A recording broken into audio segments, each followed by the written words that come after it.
안녕하세요. 쉽게 배우는 엑셀 2010의 장은경입니다. 12번째 시간이 되겠네요. 이번 시간에는 이제 일일 매출 관리 통계표를 완성하시는데 우리가 이제 엑셀을 사용하시다 보면 내가 자주 쓰는 메뉴들이 있으세요. 그 메뉴들을 리본 메뉴나 이런 메뉴들을 나와 있는 부분뿐만 아니라 바깥에 노출시켜서 그 부분을 모아서 내가 어떤 이름을 정의해서 해주는 방법하고요.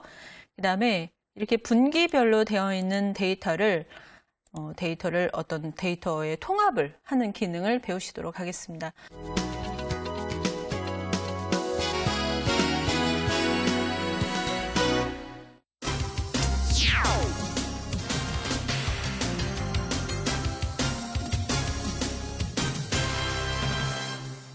데이터 통합은 이제 함수가 들어가는데 이때도 합계를 내줄 거냐 아니면 평균을 내줄 거냐 하는 부분에 따라서 분기별 데이터를 완성하실 수도 있고 아니면 1년 전체의 어떤 데이터를 통합해서 워크시트 하나로 완성하실 수 있는 부분들 하시겠습니다.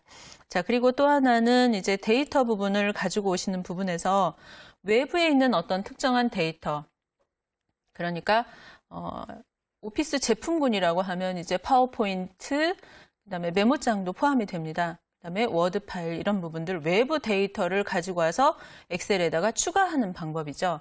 자, 그랬을 때에 그냥 가지고 오는 것이 아니라 이 데이터를 각각의 셀에 맞춰서 가지고 오는 방법, 외부 데이터를 가지고 오는 방법까지 익히시도록 하겠습니다.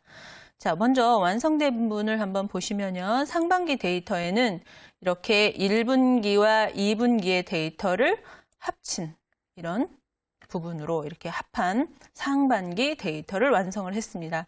자, 그리고 일일 매출 관리 통계표 이렇게 들어가 보시면 데이터가 이렇게 완성이 된 데이터가 있습니다.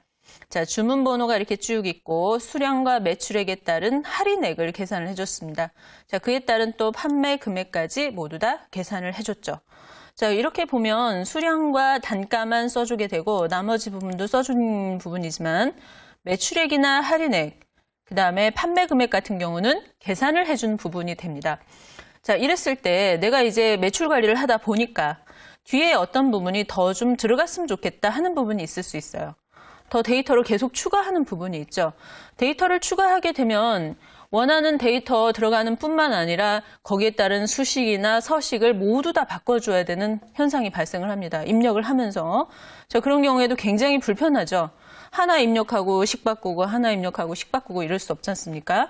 자, 그런 경우에는 어떤 기능을 이용하시냐면 자, 데이터를 관리하는 레코드 관리 기능이 있습니다. 우리가 첫 번째 시간에 용어 정의를 하면서 아마 말씀을 드린 것 같은데요. 해당되는 주문 번호, 분류, 품목 이런 부분들이 필드라고 한다면 여기 나와 있는 이 주문 번호 이렇게 해당되는 부분들은 레코드가 됩니다. 그래서 이 레코드 관리 기능을 이용하시게 되면 이 데이터를 입력하면서 수식이나 서식 이런 부분들이 다 그냥 한꺼번에 추가되는 기능이 있어요. 자, 이런 기능 같은 경우는 위에 나와 있는 엑셀 메뉴에는 들어가 있지 않습니다. 그래서 이 기능을 추가해서 넣어보도록 하겠습니다. 자, 먼저 파일 메뉴 백오피스 부분으로 들어갑니다. 자, 그 상태에서 옵션으로 들어가 주죠. 자, 옵션으로 들어가게 되면요. 여기 나와 있는 부분에서 엑셀 옵션에서 보시게 되면 리본 사용자 정의라는 부분이 있습니다. 리본 사용자 정의.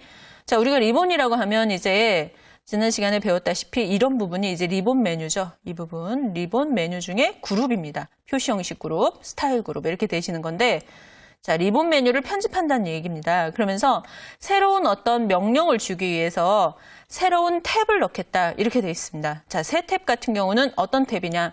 자, 보기 이렇게 검토, 데이터, 수식 이런 탭만 넣어주는 것이 아니라 내가 원하는 탭에 이름을 주면서 넣어주겠다 이런 얘기가 되는 거죠. 자, 그래서 여기다 새로운 탭 클릭을 해줍니다. 자, 그러면 새로운 탭이 생기면서